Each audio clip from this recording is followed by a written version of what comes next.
lights are out and you stumble in the dark. You kept pushing on, but then you went too far. When your ship has sailed and all your dreams are lost, everything is wrong, you feel like it's your fault. Just remember, I will be there for you, baby. Remember, there's nothing.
Are out and you stumble in the dark.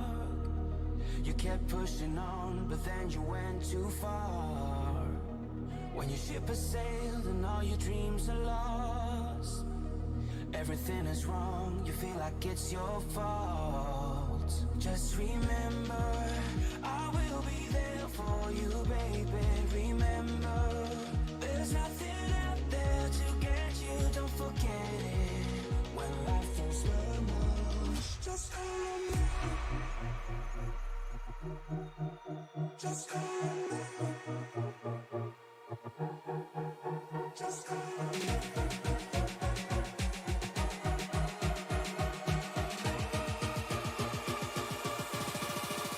Just call on me.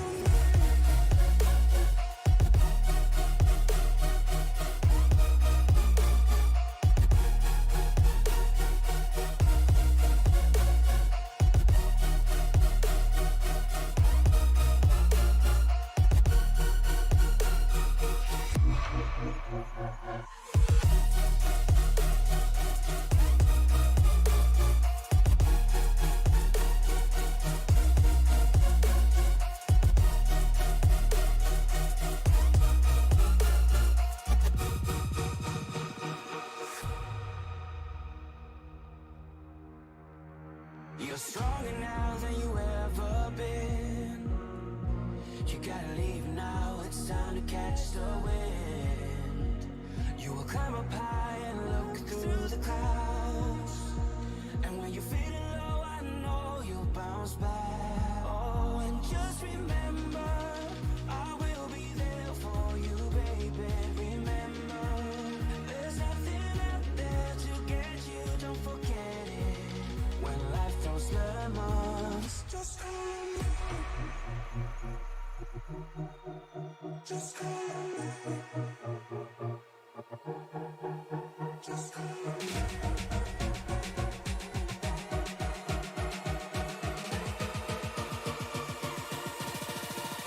Just call on me.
From Sin City, Las Vegas, Nevada, the Racers Elite Cup Series is ready to get it on here at Las Vegas Motor Speedway. Good evening, everyone, and welcome to Sim Racing Media. Dave Regal and Rick Webb with you here on his maiden voyage in the Tony Trapassa Memorial Broadcast booth as we're getting ready to watch the Racers Elite Cup Series turn 105 blistering laps here at Las Vegas, just outside of Las Vegas, Nevada, here in Clark County. I'm Dave Regal, as I mentioned, alongside Rick Webb, and we'll be with you every step of the way, from the green flag to the checkered flag, right here on Sim Racing Media. And folks, glad to have all of you in with us tonight. Glad to see that so many of you are already checking in here with the views. We appreciate that. And Rick, welcome to the, I almost said the SHIT show, but welcome to the Thunderdome.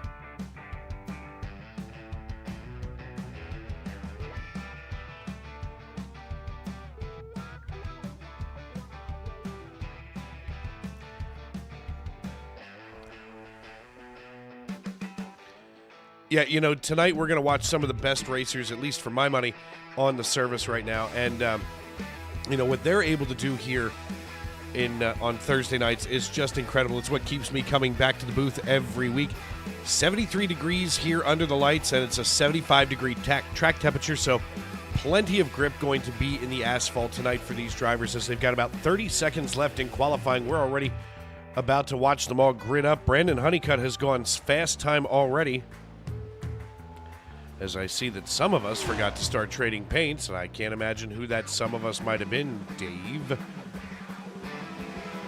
As we get that cleaned up there, we'll have his graphics fixed up. But Brandon Honeycutt out here maybe running a couple of quick laps, laid down a 29.92 second lap as he's ready to bring it pit side here and get ready to get the car into race trim. Of course, we're in a fixed setup tonight, Rick, and you know, fixed setup, of course, means nothing but everything on the driver.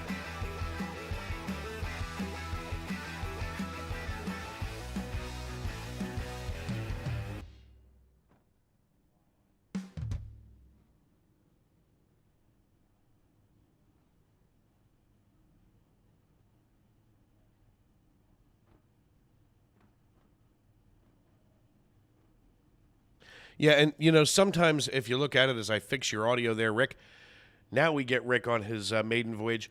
You know, a lot of what we're going to see tonight is all about driver skill and, you know, the mettle that it takes to get through these races.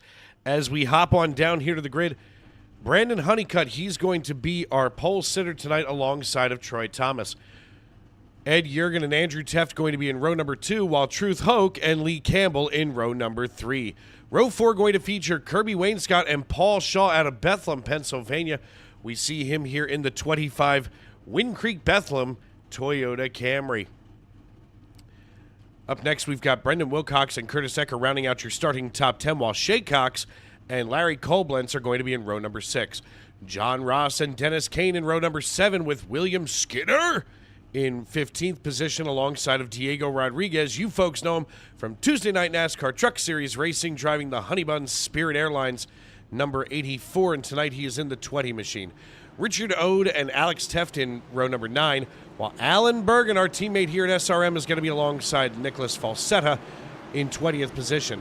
Jacob Plank and Kensley Smith in row 11, with Aaron Marquis and Rob Yost in row number 12.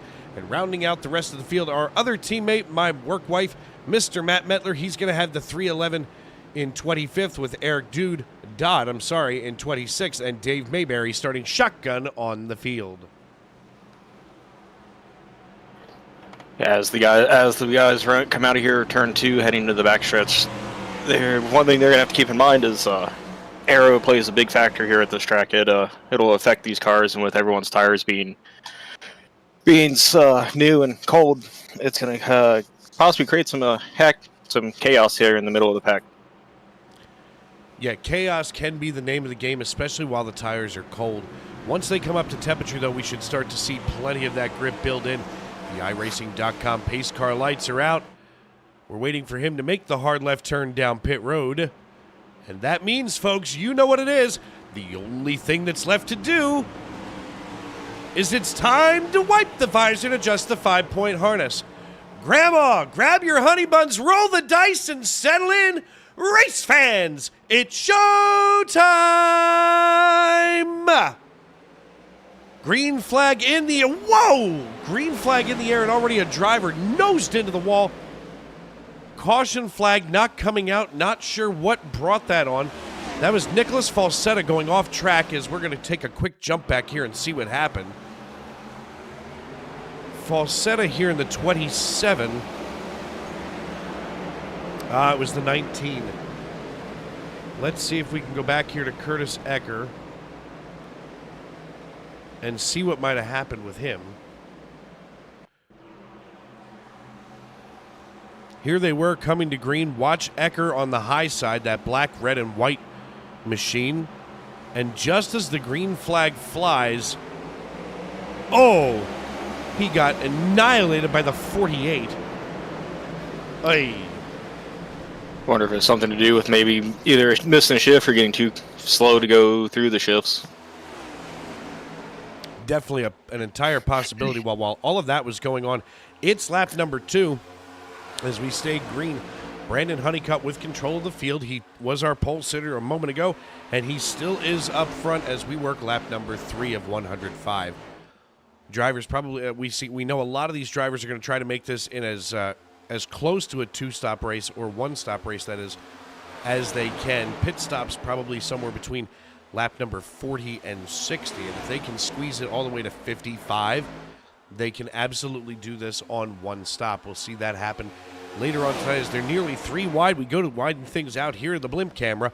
There's Brandon Honeycutt, and he's got the 92 of Ed Jurgen and the 3 of Troy Thomas on the low side just behind him. We'll go on board now with John Ross, and check this out, man. Out of Bell Buckle, Tennessee, John Ross holding things together. And Rick, he's already got 2 wins out of the 3 races we've had this season. Yeah, it looks like he's hanging on down there at the bottom. Definitely, if he's gotten that many wins, he's definitely knows how to manage his car with these fixed setups and be there towards the end. Yeah, fixed setup racing is not for the faint of heart, because you're out here, holding on for dear life in some cases, because, for some guys it may be their driving style. For other guys, it may not be very comfortable, and and that varies from week to week, which is where we see some of these guys on the mile and a halves, which are the bread and butter of most stock car racers anyway. Where sometimes we see really great driving, other times we see guys just hanging on for dear life. Yeah, I've ran some races where we've had loose setups on the fixed setup, and it's terrifying because you just don't know how it doesn't fit your driving style. No, me personally, when I was a driver, I was more about having the stable setup, and occasionally even the tight setup, because at least the tight setup you knew would loosen up, but it would loosen up gradually enough, throughout the run, where you didn't have a sudden swing to loose. Yeah, I always prefer just kind of being neutral in the middle, and I'll battle whatever condition would come around. I would kind of the same way, prefer it a little bit more snug.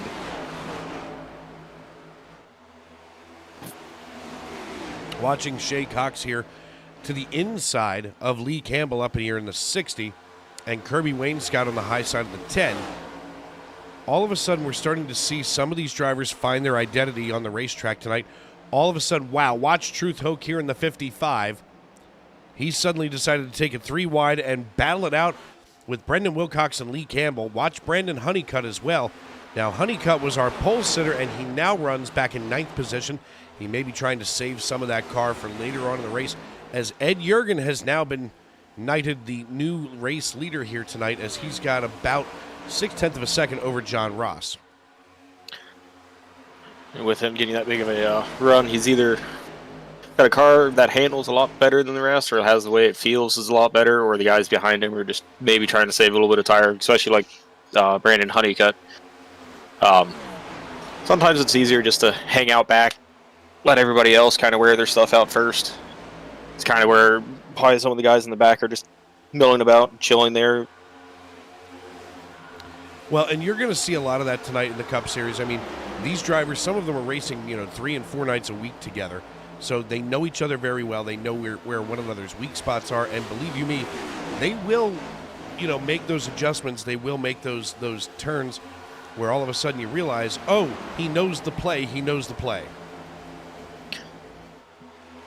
When you race with everybody, it's nice to know. It's definitely nice to know when some guys are going to be aggressive in certain situations, because you can kind of predict it or know when to kind of sit back and wait. Let him make the mistake. Going on board now with Andrew Teft here in the number 98 Ford Mustang. He's just behind John Ross. And Andrew Teft is one of the drivers that we're always watching. First off, he is the chief cook and bottle washer here in the Racers Elite Cup Series. In fact, of all Racers Elite. And he and his brother Alex do such a great job saving their equipment. And, Alex tonight running back in 20th. He's not going to be back there for long. We saw him go from dead last to leading laps at Talladega a couple of nights ago on Tuesday. I'm sorry, not Talladega, but Daytona. And, wow, loose as a goose is Andrew Teft. He loses a little bit of space now between himself and John Ross. But, Andrew is one of these drivers that I feel like can squeeze every drop of fuel out of this thing. I mean, we might as well call him Maxwell House. He's good to the last drop. I have raced around them and seen them race a couple of times. They are very good at managing their cars and managing their tires. Seeing them go all the way from the back of the pack at Daytona and Talladega and work together and just fly by everybody else. They are great working together when they need to. Keeping an eye on Truth Hoke now, who works just underneath Shay Cox. Truth Hoke here in the double nickel. He's going to slide on past Cox and take over fourth position for the time being. And just behind him, here's Troy Thomas looking to make his mark on this battle, as it looks like he's going to try to follow the double nickel. And he can hold that low line, but only for so long. He's going to have to figure out how to get around Shay Cox now. As we look from high above here, he's looking for that opening. He doesn't have the run that he needs to get underneath the 7, so he's going to remain for the time being in 6th as Shay Cox holds on to that final top 5 spot. As this run keeps going on and on, you'll start seeing drivers come up off the bottom line and maybe start running the second groove, or that line that's kind of in between those two dots that you see occasionally through around the track. You'll get a couple guys that may still be able to wrap around the white line, put that left front on there. And many of them, if you watch them, all of a sudden, here we go. Jacob Plank and the 35 of Jacob Plank and the 26 of Brendan Wilcox, they're going to go hammer and tongs early here tonight. 16 laps in the books, and Wilcox not willing to give up 10th position, as Plank is now trying to wrestle it away from him here with 16 laps in the books. This is one of those situations where they know one another. They've been around one another for long enough on the racetrack to understand, where the other driver is and what his next reaction is going to be, as now the 35 is setting sail to go after Bill Skinner here in the 8. Yeah. Jacob Plank's definitely been on the move. He's up 11 positions since the start of this race. He definitely has a plan of attack, and he's been going with it and marching forward each time. Julia Teft here cheering on Alex Teft in the 43. She's there in the youtube.com live chat. If you haven't done so already, make sure that you subscribe, turn on those bell notifications so that you can be told every time we go live right here on Sim Racing Media. Of course, also here in the live chat, make sure that you're letting us know who you're pulling for, what you're watching, and what's got your attention on the racetrack tonight, as Dave Riggle and Rick Webb are on their maiden voyage together. Of course, you folks know me from Sunday night NASCAR Cup Series action, Monday night Xfinity, Tuesday night trucks in the SNN family of races, and of course as the voice of all things Racers Elite Cup Series. And I do want to remind all of you that next Thursday night we will not have a broadcast, to the best of my knowledge. Yours truly and the vast majority of our team members here at Sim Racing Media will be in beautiful South Florida. Battle for the lead, and here comes John Ross with 2 wins on the season already. He just blew the doors off of Ed Jurgen. Yeah, he's been slowly working on him throughout the last couple of laps. He finally found the momentum and the space to get around him. We're going to watch this replay, too, just as the 44 gets underneath him. In fact, let's see if we can slide this back just a little bit more. This was quite a battle that we had going here until John Ross ultimately came out as the victor. First, Ross is underneath the 92. Then the 92 tries to give him a little bit of an edge. Ross drifts up the racetrack, scares the pants off of the 92, and then begins to run away with the lead. Yeah, probably with Ross coming up a little bit higher, he probably got the 92 to maybe let off a little bit, not knowing where the 44 was going to end up going into the turn 1, which made him lose a little bit of momentum there. Two race cars cannot occupy the same place in the same time without adjusting the space-time continuum. I'll tell you what's being adjusted right now. Brendan Wilcox is throttled because he has all of a sudden decided to find an extra gear in the 26. Yeah, he's been, after that pass with the 35, he's just been kind of following, staying with him, hasn't lost him. They haven't really fallen back at all since the start of the race.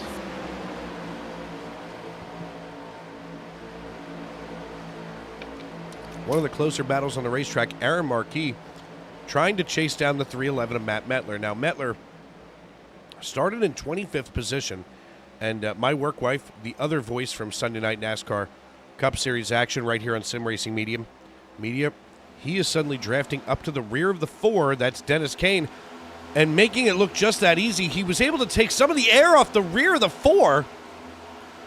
Oh, my God. We're going to watch this again. They never make contact. Watch this, Rick. Here he comes right up to the rear of the 4, and he's going to take just enough air off of there that as he drags himself up the racetrack, it loosens the 4, and Matty makes the pass. I can tell you that 41, he's probably not going to be happy after that. Never getting someone air loose is one way to make a pass, but it usually upsets the other guy. Look, it was fair. They never made contact. I'll defend Metler to that all day. Oh yeah, it was a clean and fair pass. I will say that.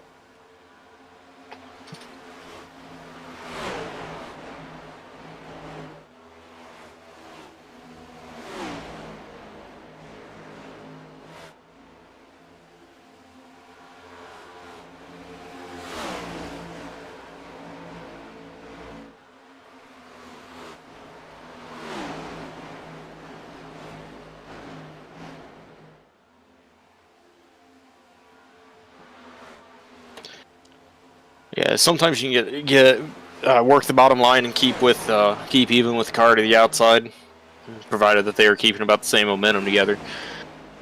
Sometimes that outside car just has a little bit of a better momentum and a better entry to the corners that allows them to run off with it. Who's got a slow car there? 26 laps in the books. We're already a quarter of the way through this race. Save a couple of laps there, but right now, these drivers really have their act together. I mean, you know, I don't know how many different types of leagues you see during the week, Rick, but you know, I cover Cup, Xfinity trucks, and then another Cup series. I've done street stocks and modifieds and things like that, and these guys tonight here in this Cup series for Racers Elite, for my money, are the best, period. End of discussion. They know how to get it done. I've definitely watched a couple of races with some of these guys racing them, either the trucks, the Xfinity series, even the Cup. There's some great guys in this league racing. As you can see, we've made it 27, 28 laps now, and behind us the one incident right at the start. They've all been respectful, all been clean racing each other. Well, and that's the important thing. I mean, you know, first of all, for some of these guys, what was that? There was just smoke, no fire. You know, for some of these guys, a lot of them are spending more time with each other than they do with their families when they're not at work. You know, and I realize that everybody needs a hobby, but, you know, for these guys, it's not just a hobby, it's a way of life. Some of these guys will live, eat, and breathe racing, and sometimes it works out well with their situations.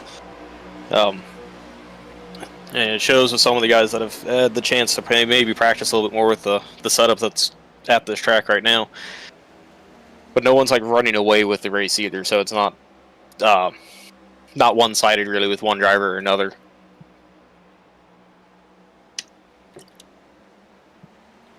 John Ross leads this piece.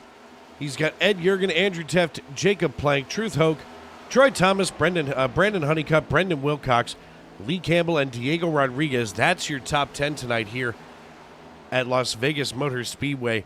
I'm Dave Riegel, and he's Rick Webb. We're going to take our first break of the evening here on lap number 30.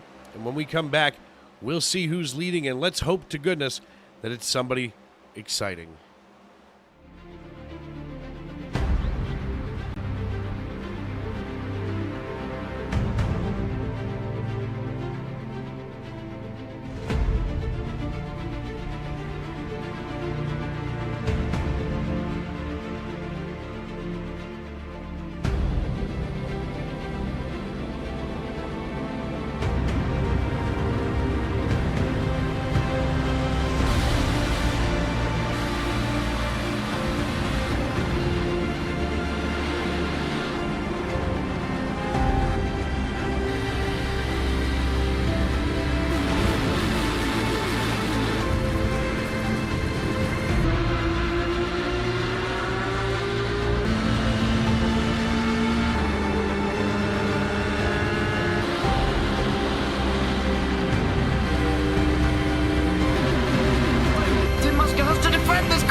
Masker can't defend. He's got the outside line for the second part, and he can't hold on. Going the long way around. We're going to be 3 wide for the lead as they all come to the line. Who is going to take it in the end? And here comes Lockwood. He's going to make the move to the outside. Quinn tries to force it off a little bit, but there he goes. It's going to be side by side through turn 1. Will he be able to cover him off? He does. Weaving back to the left-hand side. Reynolds is trying everything. The kitchen sink is being thrown at it. They're leaning on each other. Coming into turn number 3. It's going to be a drag race through 3 and 4. Coming back to the line. Here comes Trish on the bottom. Richard's going to hold the inside. Tries to be the late breaker here. They're going to be side by side through the final chicane. They bang doors, but keep it clean. As they're still 4 wide on the run down into the back straightaway. Demerit's looking for a line as well. What is going on in Michigan? Novak into the fence. They're still beating and banging. Oh and to the line. He is much faster coming through there. Is there damage on Challenger? Abramitis is ahead. There's going to be a race to the line. Who is going to get it?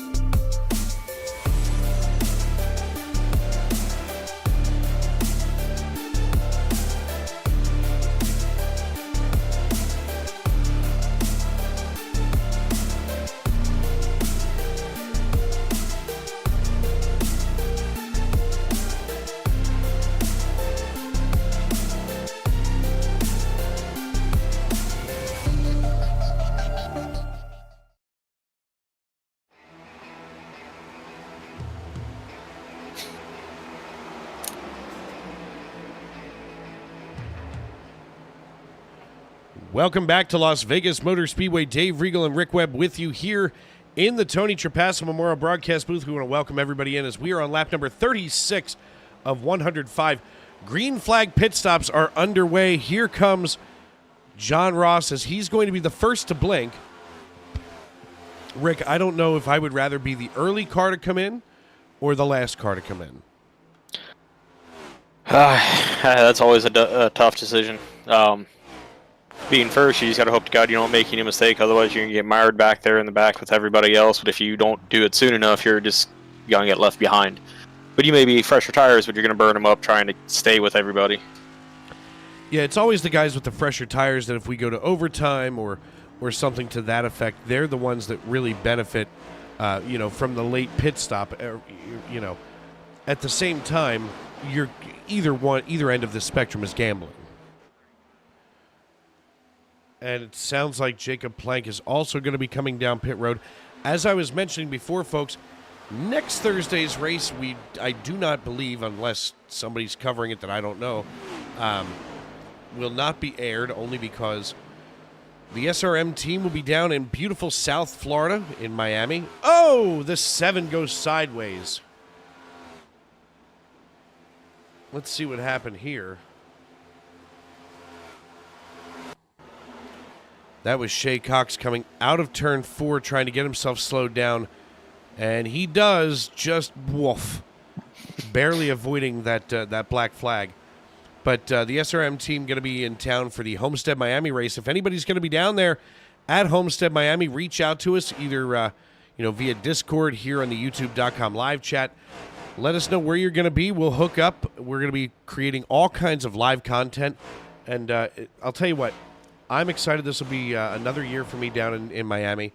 And for all of us, because we're spread so far across the country, you in Ohio, me in Pennsylvania, we've got, Virginia, Maryland, Michigan. It's neat for all of us to be able to come together and hang out in person for a week.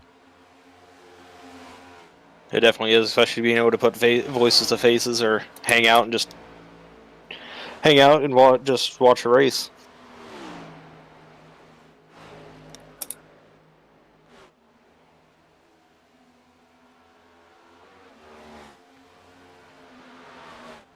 Another round of drivers coming in. Andrew Teft, Truth Hoke, Troy Thomas, Bill Skinner, Richard Ode, Paul Shaw, and Alan Bergen. They all come down pit road. And that's going to open the floodgates for Brandon Honeycutt, Brendan Wilcox, and what should be Alex Teft and Aaron Marquis. And here comes Marquis. Teft is going to stay out. It's also kind of another danger about staying out is you may get yourself caught by one of them yellow flags. They may get caught lap down. You may get, if you go in too early, you may get caught being a lap down. Stay out too late. It might work in your favor, may not. Just depends. Depends on the track and how your race is going so far.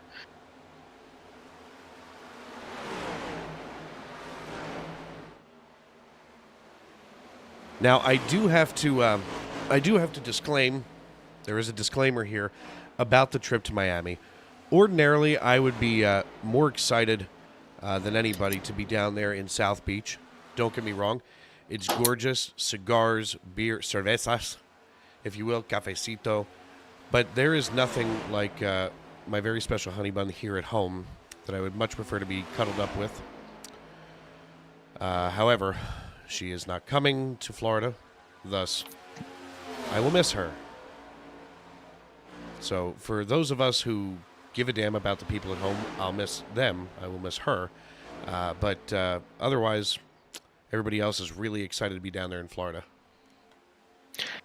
Yeah, unfortunately, I'll end up having to miss this trip. I didn't get all set up and everything else done in time, but maybe on our next meeting together. Well, we can. If I'm at a meeting, it's probably an AA meeting. You're only an alcoholic if you go to the meetings. You're a drunk if you don't. But here's the thing. Like I said, ordinarily I would be excited to go to Miami, and don't get me wrong, I'm excited to see everybody, but my heart's going to be here. It's going to be here at home. First time in a long time, and it makes me a little sad.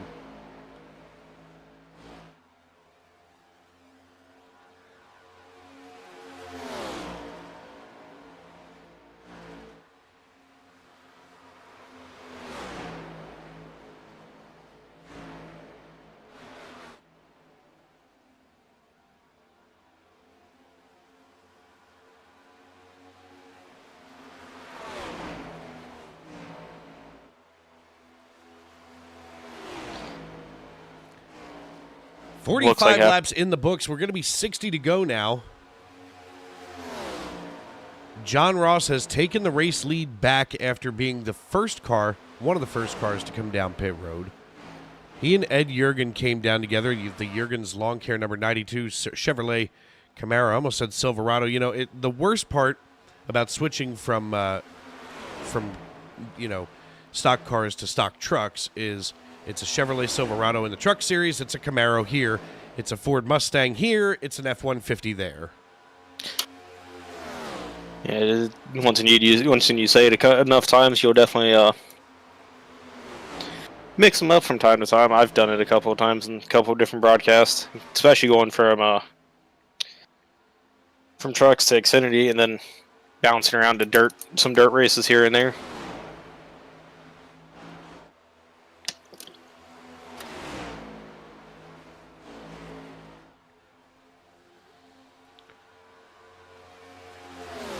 John Ross, Ed Jurgen, Jacob Plank, Truth Hoke, Andrew Teft, Lee Campbell, Diego Rodriguez, Brandon Honeycutt, Troy Thomas, and Brendan Wilcox. They'll be your top 10 as we work lap number 48. We are approaching the halfway mark. So this is going to have to be a two-stop race for all of these drivers. Nobody was able to squeeze one out. So far, we've gone 48 nice and clean laps. I don't want to jinx that, and I feel like as long as I say I don't want to jinx it, then I won't jinx it.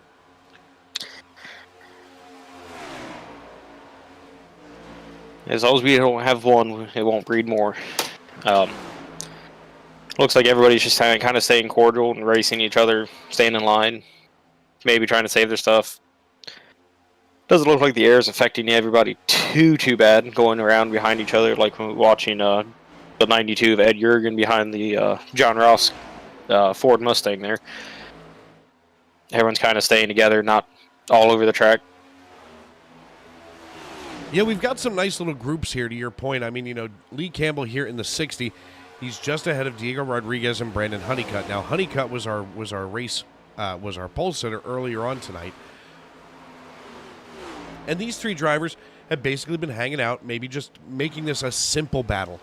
You know, they may not be able to easily get up to where Plank, Teft, and Hoke are, but again, another 3-car pack. We've got another 4-car pack just back here. Brendan Wilcox, Shay Cox, Bill Skinner, and Dennis Kane. As Kane is trying to chase them down, not having a whole lot of success. But and Matt Metler, he's back here in 16th position, up 9 from where he had begun. So, you know, there's a lot of time left in this race. If you take your time and you use that thing between your ears, it's not just a place to put a hat, it's a brain in there. And with that pit stop, some of these drivers are able to make some minor adjustments.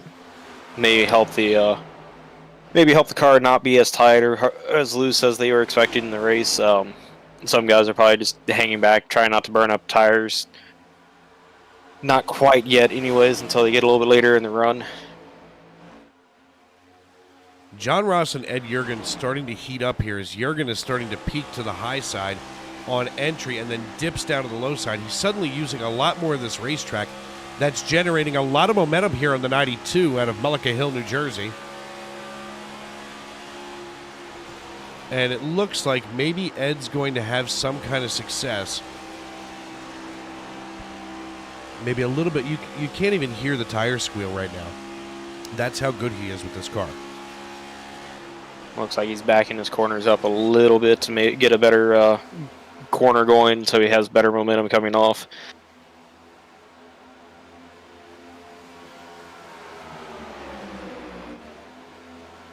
Brandon Honeycutt trying to chase down Diego Rodriguez. Out of Elizabethton, Tennessee, he's starting to chase down Adrian, Michigan's Diego Rodriguez. We look here from the rear out of Diego, and you know, you can see there's definitely a lot of daylight under that splitter, so these cars aren't even moving as fast as they could. These setups allowing for a little bit of air to get underneath these Cup cars, and ordinarily you'd like to see those things sucked down to the asphalt. Yeah, and a little bit of that could be coming from just the fact that they're right tucked up behind the car. As this is the 13, Honeycutt starts looking under on the low side of Diego Rodriguez. Going in here to Kensley Smith now, just in front of the 19. That's Curtis Ecker behind him.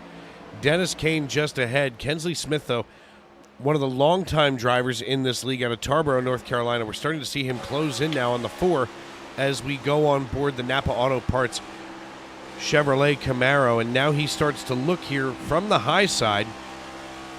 Let's take a look, rotate that camera, and watch him make the pass in front of the 4 of Dennis Kane. Now Dennis has nothing to do but look at the rear bumper of the 15.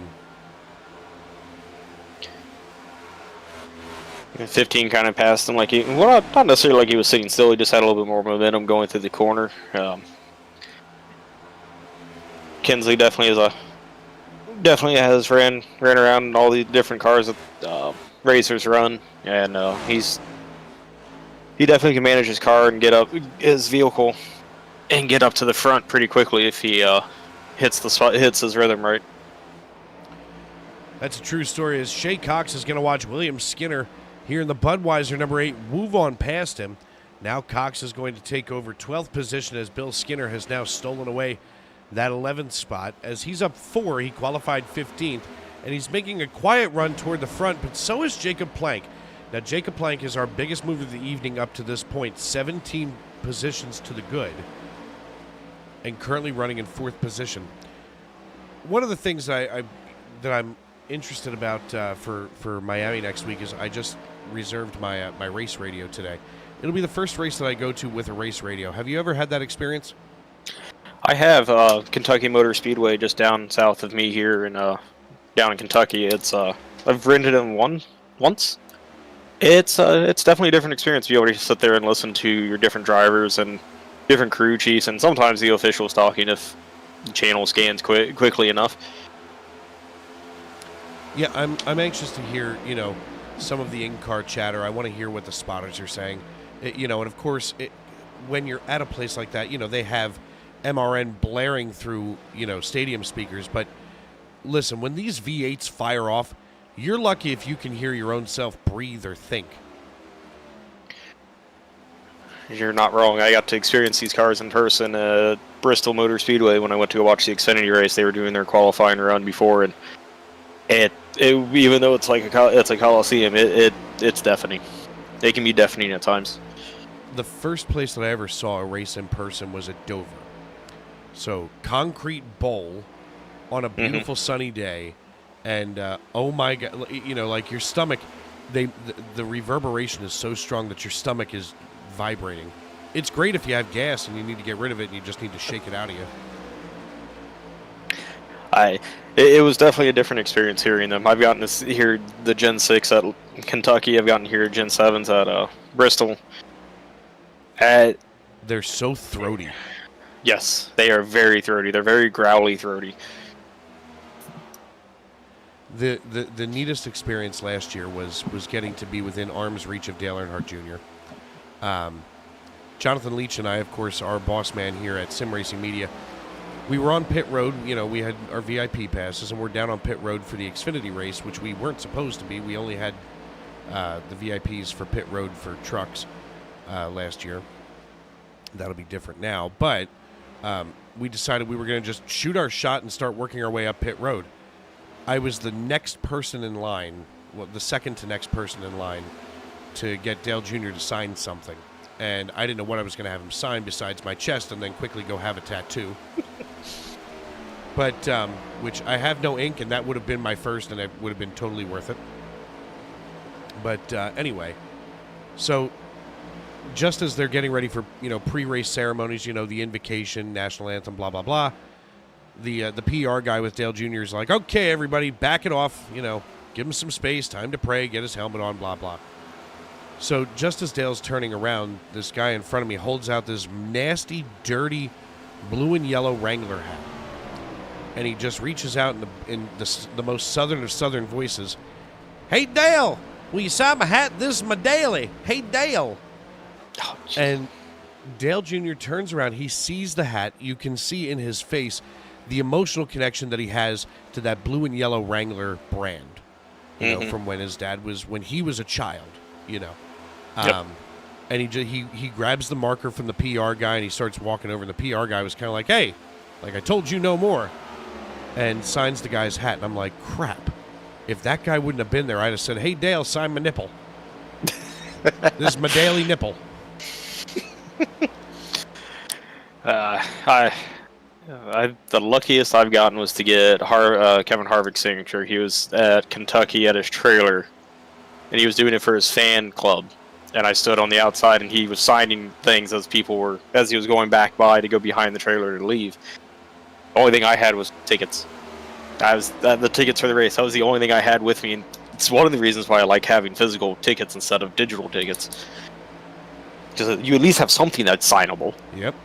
It's either that or a hat. Well, I mean, I'm not trying to one-up you, but let me just say, standing next to Josh Berry at the urinal.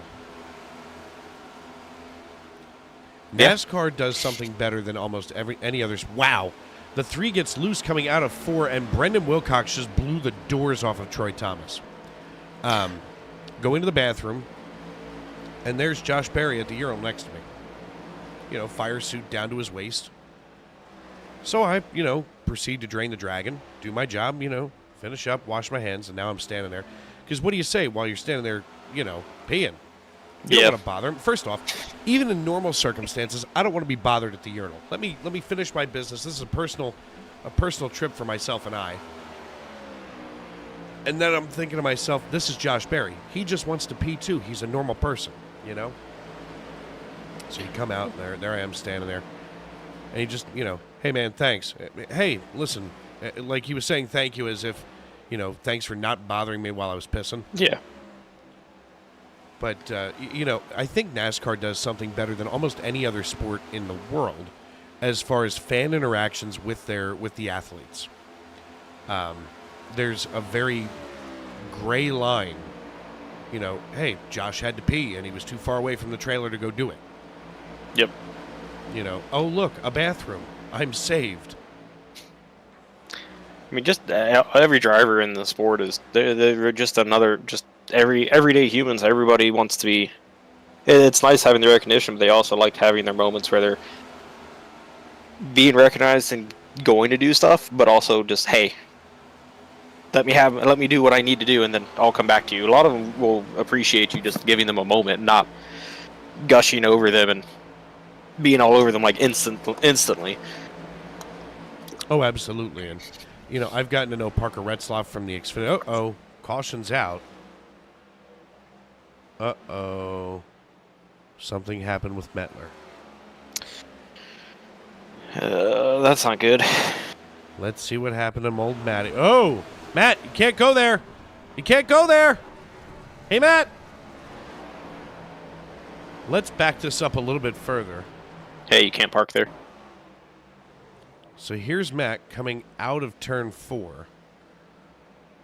The 311 starts to step around on him. He's trying to correct. Takes it in. Look at the bouncing that he's got going on here. That redirect is interesting. It's almost like he's stuck in reverse in the slide there. And of course he tried to not bring the caution out, but too little too late. Hey, the car came out of that one piece. That's going to trigger wholesale pit stops here on lap number 71. We're just shy of 30 to go. This would be the money stop. They're going to have enough, right? They should have enough, and while they determine if they've got enough to get to the end, we're going to take a break here on Sim Racing Media. I'm Dave Regal. He is Rick Webb, and this is the Thursday Night Racers Elite Cup Series.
Basket can't defend. He's got the outside line for the second part, and he can't hold on. Going the long way around. We're going to be 3 wide for the lead as they all come to the line. Who is going to take it in the end? And here comes Lockwood. He's going to make the move to the outside. Quinn tries to force him off a little bit, but there he goes.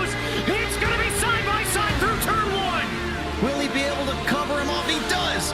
Weaving back to the left-hand side. Reynolds is trying everything. The kitchen sink is being thrown at it. They're leaning on each other. Coming into turn number 3. It's going to be a drag race through 3 and 4. Coming back to the line. Here comes Trish on the bottom. Richard's going to hold the inside. Tries to be the late breaker here. They're going to be side by side through the final chicane. They bang doors, but keep it clean. As they're still 4 wide on the run down into the back straightaway. Demerit's looking for a line as well. What is going on in Michigan? Novak into the fence. They're still beating and banging. Oh, my and to the goodness. line. He is much faster coming through there. Is there damage on Challenger? Apromitis is ahead. There's going to be a race to the line. Who is going to get it?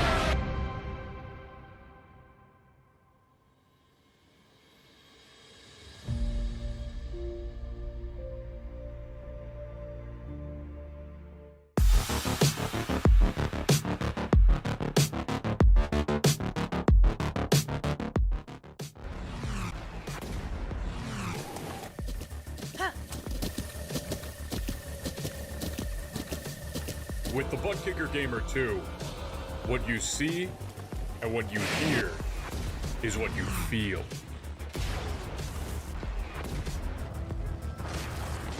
Butt Kicker. The future is feeling.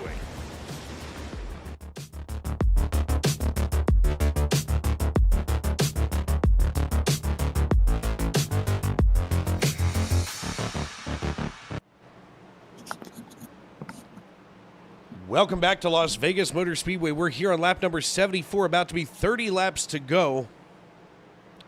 John Ross, Jacob Plank, Brandon Honeycutt, Andrew Teff, Diego Rodriguez, Truth Hoke, Brendan Wilcox, Troy Thomas, Shay Cox, and Lee Campbell. That's your restarting top 10.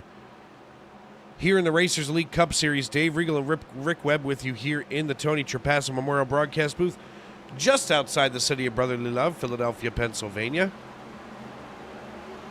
And Barney waves the green flag, and off we go. 30 laps to go.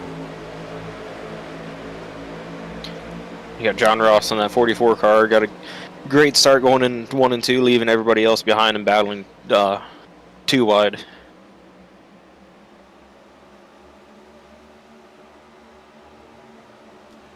With that restart, John Ross has all kinds of command over the rest of the field. Watch Brendan Wilcox up, and we're under caution.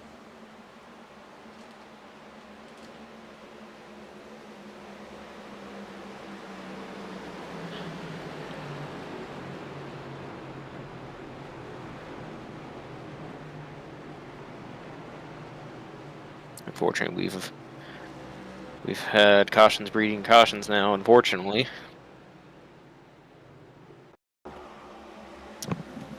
Ooh. Oh! Oh! It was a hard lick to the driver's side door there. We're going to watch this from Dennis Kane's perspective. Kane goes to the low side, gets into Skinner.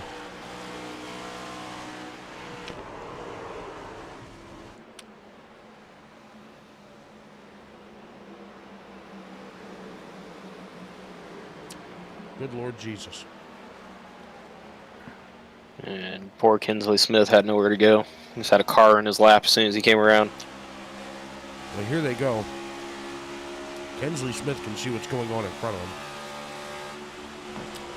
He wasn't expecting the 8 to come back up the track. Yeah.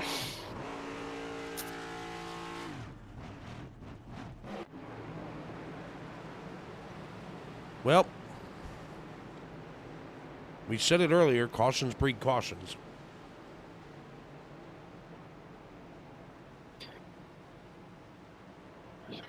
We're probably going to start feeling a little bit of the intensity building here with having less than 30 laps to go now. Everyone's trying to jockey and get back to their spot. At least get up to a better position.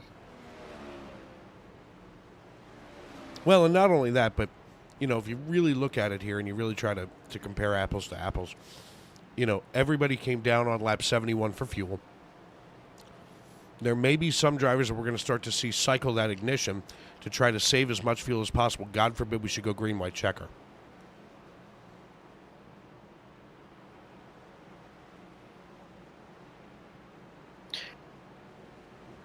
And look who's made his way back up to the top 5. Mr. Brandon Honeycutt. Sure did. Running P2 right now.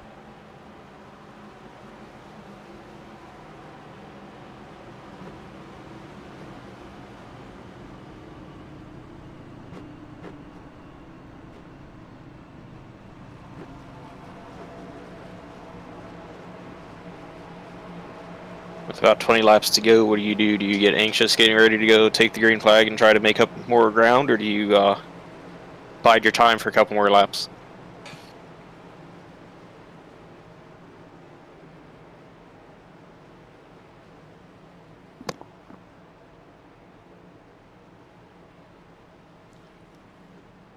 When we go back green flag racing, things are going to look a little bit different. Not much, though. John Ross, Brandon Honeycutt, Jacob Plank, Diego Rodriguez, Brendan Wilcox, Andrew Teff, Truth Hoke, Troy Thomas, Shea Coxon, Lee Campbell.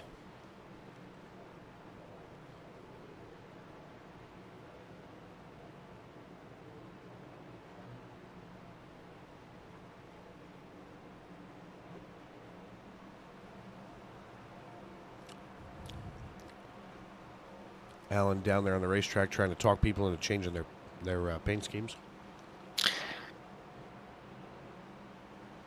What's he got on his car right now? A 00.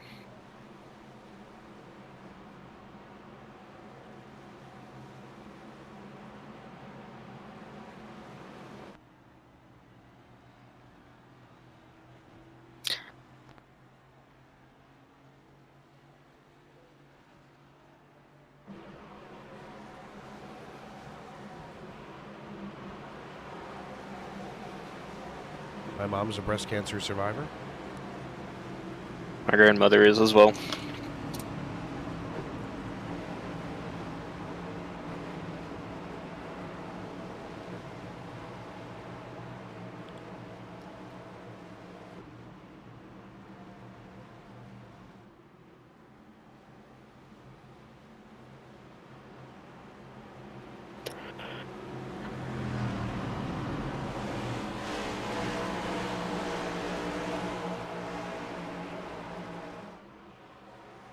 .79 laps in the books. The iRacing.com pace car lights are off.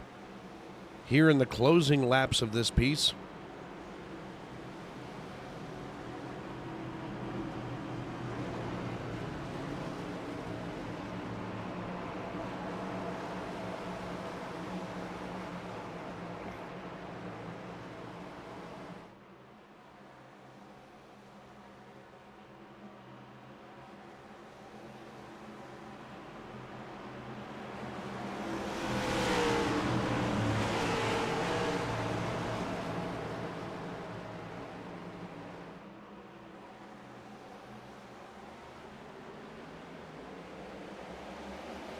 Green flag in the air, off we go. John Ross with control of the field. He's going to bring along Diego Rodriguez in the 20.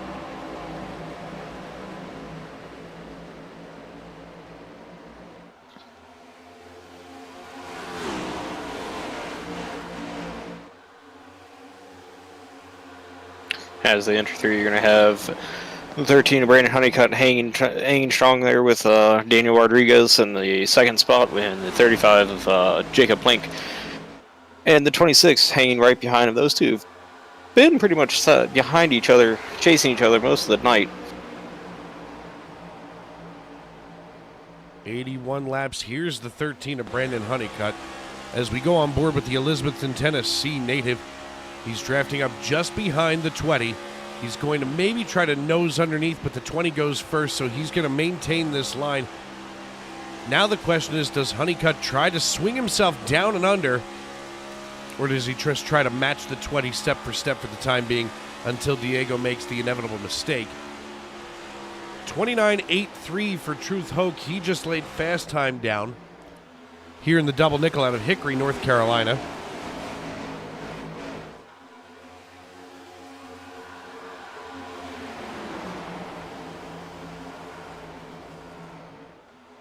Looks like everybody's currently happy just riding around in line together. Got the 98 ready to go. Andrew Teff peeking under the 26, maybe trying to make a move here going into one.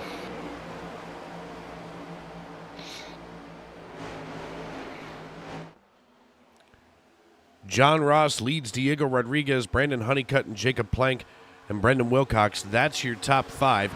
Let's go on board with Wilcox now. Wilcox running in 5th position. We look out the rear, and he's got a rear view mirror that's full of Andrew Teft, who now looks to the inside of the 26. The Hope Valley, Rhode Island native now goes side by side and can almost waggle his fingers in the window net of the 26, as the 55 is just behind, all but giving a push now to the 98 as they head down the Nellis straightaway into turn number 3. Yeah, Truth Hook there, just kind of waiting, seeing what everybody's going to do there in front of them. Not really any way to maybe make it 3 wide in the center or go down low. Right now he's just kind of following along with the 98, biding his time.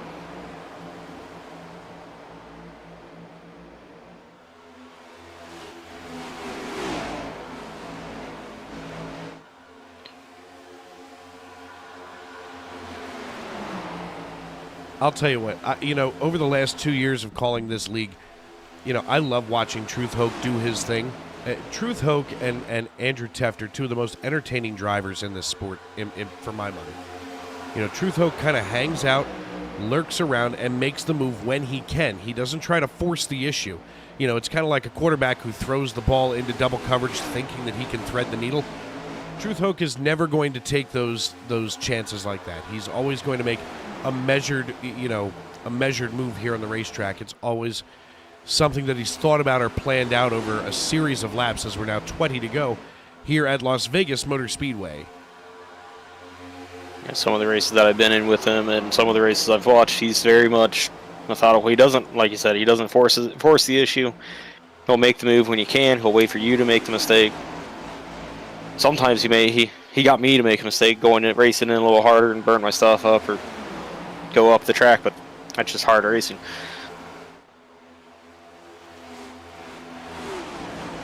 Got a little bit of a battle going on up here with Andrew Teft, the 20 of Diego, and Jacob Plank.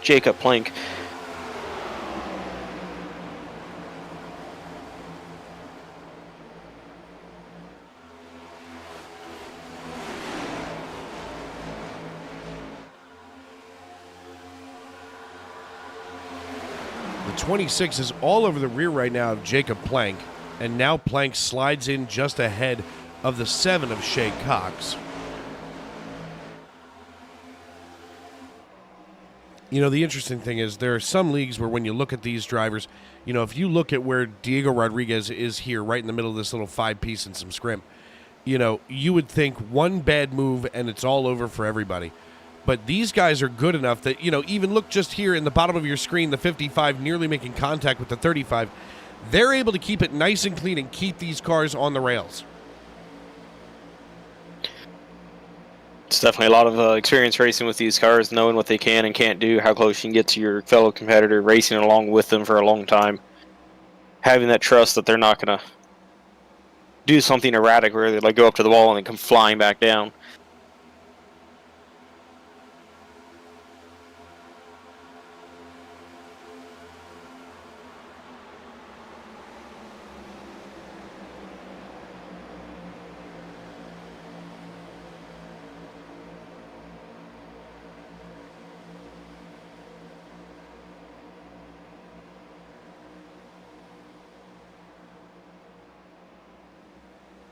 Everybody so far seems to be making precise moves, not making overly dangerous moves, trying to cut off noses or anything like that.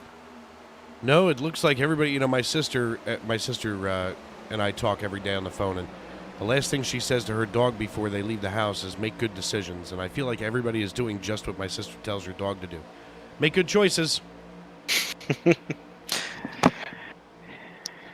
Brendan Wilcox here in the 26 has just been perennially, in a battle. It's like he's never done. As soon as he gets around the 20 here of Diego Rodriguez, it won't be long before all of a sudden he's, battling it out with the 7 car. 14 laps to go at Las Vegas Motor Speedway here in beautiful Clark County, Nevada. Nevada, whatever.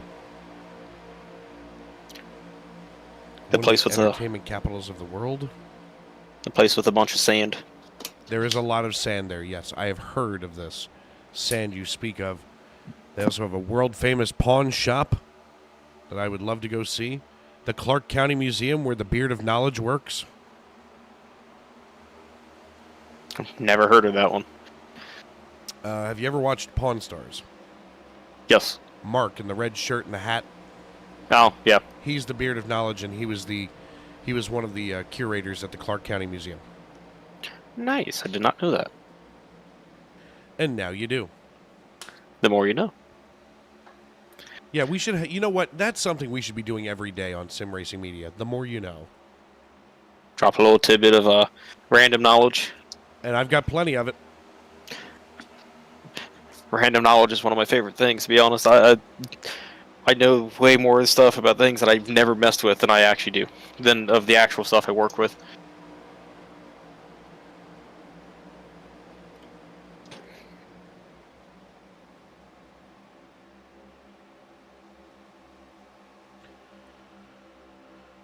John Ross, all by his lonesome, a half-second ahead of Brandon Honeycutt. And I'm curious, now John Ross came up 12 positions after qualifying 13th. Obviously, he wants to hold on to this with his cold, dead hands.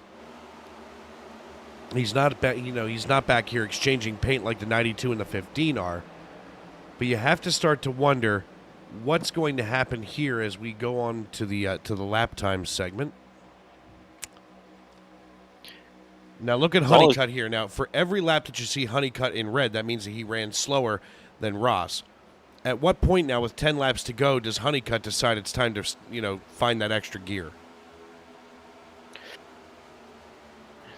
That's a good question, because it looks like right now she's kind of watching, seeing what lane he's running in each corner, maybe finding where he has a little bit more speed than he does in the 1 and 2 versus 3 and 4. They're kind of too far away for really any draft or any dirty air to mess with them.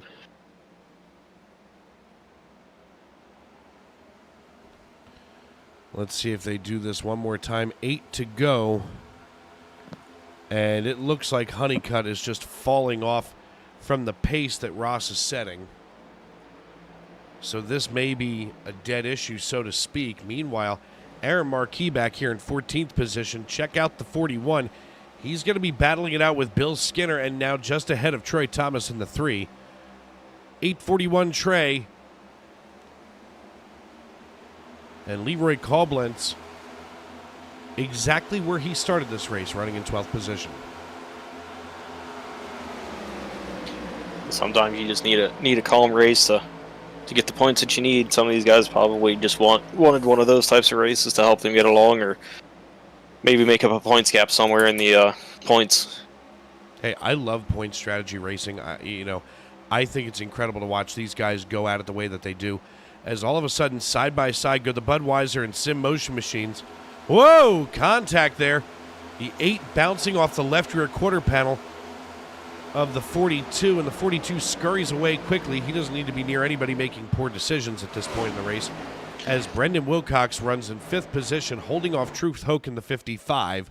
6 laps to go, and John Ross still holding about a half-second lead over Brandon Honeycutt, then 2 seconds between Honeycutt and Andrew Teft. It looks like most of the battling is going to be happening back towards the maybe around the 10th position, 10 in that range of positions. 1 and 2 are just kind of walking away from the field. Well, and we see that happen so often in this sport, at least in the E version of NASCAR, where you've got one guy who's just really on his game continually, and, you'll see him start to gap the field. You can look at iRating, you can look at safety rating, but for some people, they have more experience in private leagues than they do in the public forums. Yeah, but everything can change in just the blink of an eye. With one mistake, you can lose a lot of speed, a lot of momentum by just entering the corner wrong, making a slip up, or even getting into one of your fellow competitors that are back behind that you're racing for 2nd, 3rd, or 4th.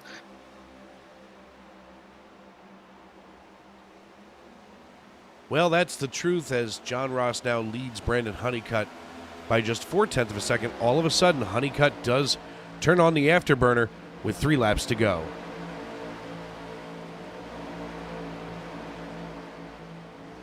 As you can see, Brandon Honeycutt kind of running a higher entry, running about middle of the track, and you've got John Ross running kind of the low, high down to the low, almost getting towards the white line. Actually, almost touching the white line, while Brandon Honeycutt runs about the second middle lane.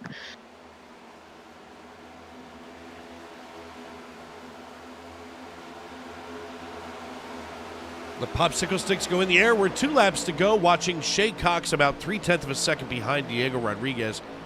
Ed Jurgen just about a quarter behind Cox. And side by side is Dennis Kane and the 3 of Troy Thomas. Thomas trying to hold off Dennis for the time being, but up here, the story of the race as he comes out of... Whoa! Easy there, big fella. The 44 gets loose out of 4. The popsicle sticks go down. The white flag is in the air. We're racing back to checkers. Brandon Honeycutt just snatched away the lead from John Ross as Ross got loose coming out of 4 at what could have been the worst moment in the entire race, as all of a sudden Brandon Honeycutt, who was our pole sitter tonight, now slides past John Ross, who gained 11 spots and now runs in second, has to look at the rear spoiler of Honeycutt. They come barreling out of turn number 4. They can see the flag stand. Honeycutt gets down, takes a little grass, but Brandon Honeycutt captures the checkered flag here at Las Vegas Motor Speedway, and he is followed by John Ross and Jacob Plank. Andrew Teft and Brandon Wilcox round out your top 5, while Truth Hoke, Diego Rodriguez, Shea Cox, Ed Jurgen, and Kensley Smith make up the rest of your top 10. What a finish as Brandon Honeycutt passes John Ross here on the final lap. Let's take one more look at that here on the replay. As John Ross was just ahead, and there he is getting loose coming out of 4. And Brandon Honeycutt, like a lion on the gazelle, just pounced on the carcass of the 44. Yeah, it just takes that one moment, just that one split second to either be too comfortable in your rhythm, and the car sneaks out. Words today. Car sneaks out of your control just there. You had a great save, kept it off the wall, but unfortunately it's going to be a bit heartbreaking to watch second place go by you after you made that mistake.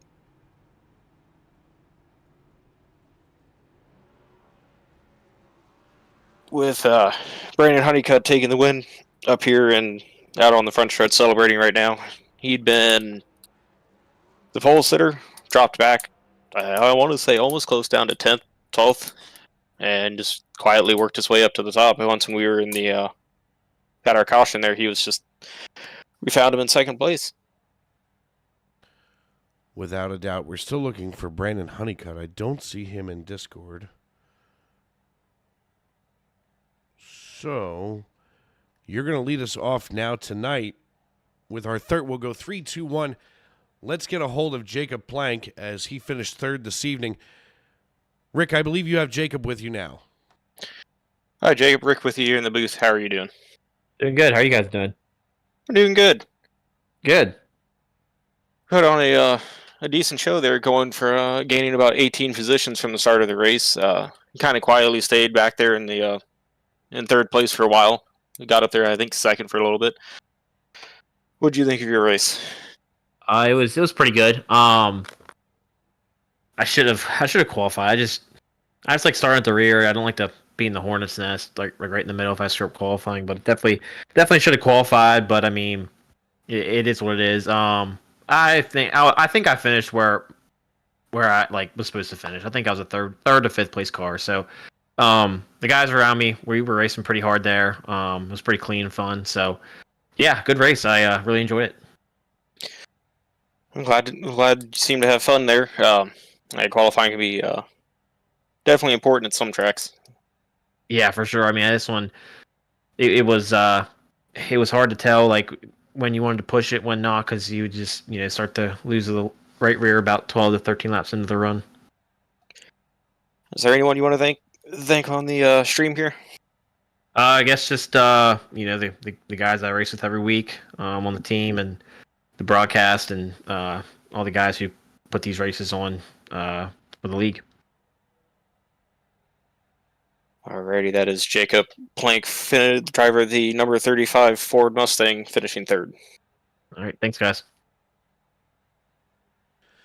Thank you for that, Rick, as we're going to get a hold of John Ross, who disappointingly finishes in second position tonight behind Brandon Honeycutt. Hey, John, it's Dave up in the booth. You got me? I've got you, Dave.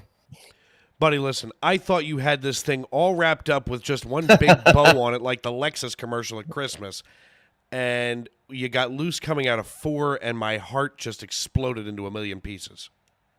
Yeah, it happens. Sometimes you win like that and sometimes you lose like that. So I think overall it was a great race. We only had a couple of cautions there toward the end. And, it was, you get a couple laps on the tires. It was pretty slick. We knew we had to push pretty hard on that last green flag run to try to stay out in front. And I really didn't feel the car get loose until right there. And, once you check up, especially on a track like this where it's all about momentum, and I had to do a checkup, I had to chase it down to the bottom, and that's all she wrote. I mean, I think we probably had the quicker car tonight, but that's what happens.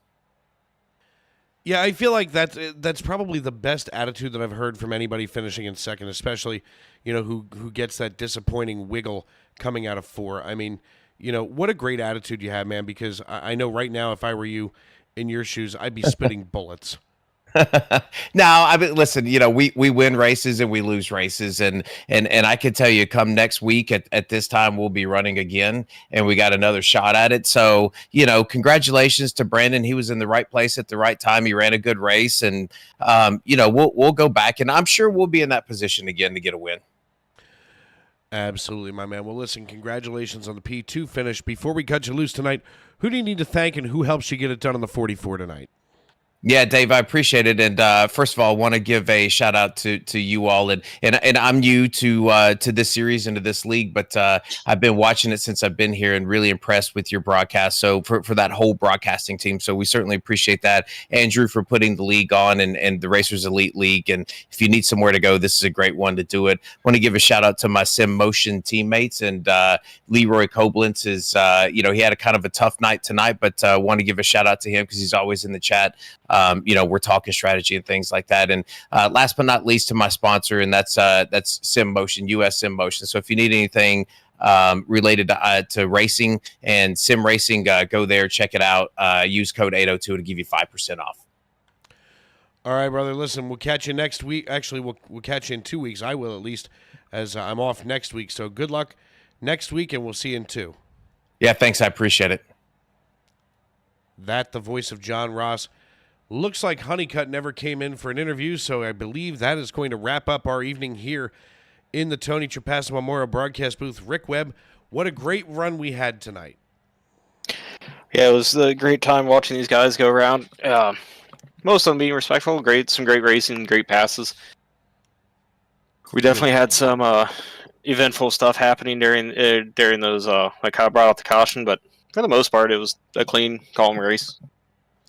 It really was. Well, listen, man, what a great time we had tonight here on our maiden voyage together in the Tony Trapassa Memorial Broadcast booth. I hope you come back and hang out with me again because it's been a lot of fun, man. But before we skedaddle out of here, let's take one final look at our lineup and what our results are tonight. Brandon Honeycutt comes home with the checkered flag tonight, and he's joined on the podium by John Ross and Jacob Plank. Andrew Teft finishes in 4th with Brendan Wilcox rounding out your top 5. Truth Hoke, Diego Rodriguez, Shay Cox, Ed Yergin, and Kensley Smith, they round out your top 10, while Bill Skinner comes home in 11th. 12th position goes to Curtis Ecker with Dennis Kane in 13th. Troy Thomas finishes 14th with Andrew Teft, Leroy Koblenz, Paul Shaw, Lee Campbell, Richard Ode, and Kirby Wainscott making up the top 20, while Aaron Marquis, Eric Dodd, Dave Mayberry, Alan Bergen, Matt Metler, Rob Yost, and Nicholas Falsetta round out the rest of the field. 27 drivers scored tonight, but only one winner, and tonight that is Brandon Honeycutt. So for myself, Dave Regal, and my broadcast partner extraordinaire, Mr. Rick Webb, we want to thank you for tuning in and making us a part of your evening, wherever you may be and however you may be listening. And tomorrow and every day as you walk down the road of life, please do not plan traffic. Good night, everyone.